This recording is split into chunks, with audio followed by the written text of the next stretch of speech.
ಹೆಸರು ರಾಜ್ಯಾಧ್ಯಕ್ಷರಿಗೆ ನಿಮ್ಮ ಹೆಸರೇ ಓಡಾಡ್ತಾ ಇದೆ. ಇವತ್ತು ಹುಟ್ಟುಹಬ್ಬ ಸುಳ್ಳೇಳ್ಬಾರ್ದು ನಿಜ ಹೇಳಿ.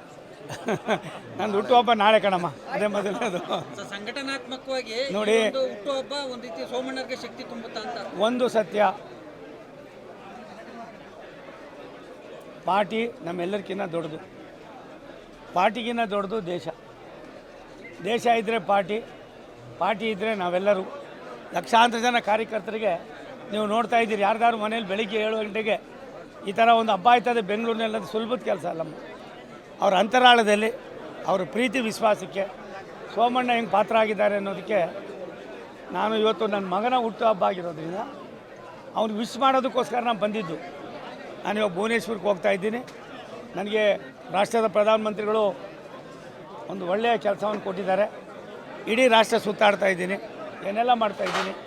ತಾವೇನು ಹೇಳಿದ್ರಿ ನನಗೆ ಅದು ಸಂಪೂರ್ಣವಾದ ಮಾಹಿತಿ ಇಲ್ಲ, ಅದ್ರ ಬಗ್ಗೆ ನಾನು ಚಿಂತನೆ ಇಲ್ಲ. ಅದರ ಒಂದು ಸತ್ಯ, ನಮಗಿನ್ನ ಪಾರ್ಟಿ ದೊಡ್ಡದು, ಪಾರ್ಟಿಗಿನ್ನ ದೇಶ ದೊಡ್ಡದು.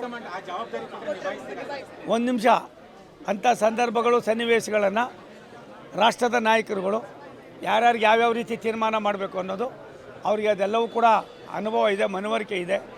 ನಾನು ಒಂದು ಸತ್ಯ, ನನಗೇನು ಇವಾಗ ಕೊಟ್ಟಿದ್ದಾರೆ ಕೆಲಸ, ಇದನ್ನು ತುಂಬ ವ್ಯವಸ್ಥಿತವಾಗಿ, ಇದು ನನಗೆ ದೇವರು ಕೊಟ್ಟಿರೋ ಒಂದು ವರ. ನಮ್ಮ ರಾಷ್ಟ್ರದ ಪ್ರಧಾನಮಂತ್ರಿ ನರೇಂದ್ರ ಮೋದಿಯವರು, ರಾಷ್ಟ್ರದ ಗೃಹ ಮಂತ್ರಿಗಳಾದ ಅಮಿತ್ ಶಾ ಅವರು, ಸನ್ಮಾನ್ಯ ಸಂತೋಷ್ ಅವರು, 3 ಜನರು ನನಗೆ ಈ ಜವಾಬ್ದಾರಿಯನ್ನು ವಹಿಸಿದ್ರು. ಆ ಜವಾಬ್ದಾರಿಯನ್ನು ತಮಗೆ ಗೊತ್ತಿದೆ ಸಮರ್ಪಕವಾಗಿ ನನ್ನ ಇತಿಮಿತಿಯಲ್ಲಿ ನಾನು ಮಾಡ್ತಾಯಿದ್ದೀನಿ. ನನಗೆ ಒಂದೂ ಗೊತ್ತಿಲ್ಲ. ನಾನು ಒಂದೇ ಒಂದು ಮಾತು ಹೇಳ್ತೀನಿ, ನನಗಿನ್ನ ಪಾರ್ಟಿ ದೊಡ್ಡದು, ಪಾರ್ಟಿಯಿಂದ ದೇಶ ದೊಡ್ಡದು. ಅವ್ರಿಗೆಲ್ಲ ನಾನು ಋಣಿಯಾಗಿರ್ತೀನಮ್ಮ, ಅವ್ರಿಗೆಲ್ಲ ಅಭಾರಿಯಾಗಿರ್ತೀನಿ. ಸರ್, ಹಾಲಿ ಅಧ್ಯಕ್ಷರನ್ನು ಬಿಟ್ಟು ಬೇರೆ ಯಾರನ್ನಾದ್ರೂ ಮಾಡಿ ಅಂತ ಒಂದು ವರ್ಗ, ಒಂದು ಬಣ ಅಲ್ಲ, ಬಣ ಎಷ್ಟಿದೆಯೋ ಗೊತ್ತಿಲ್ಲ.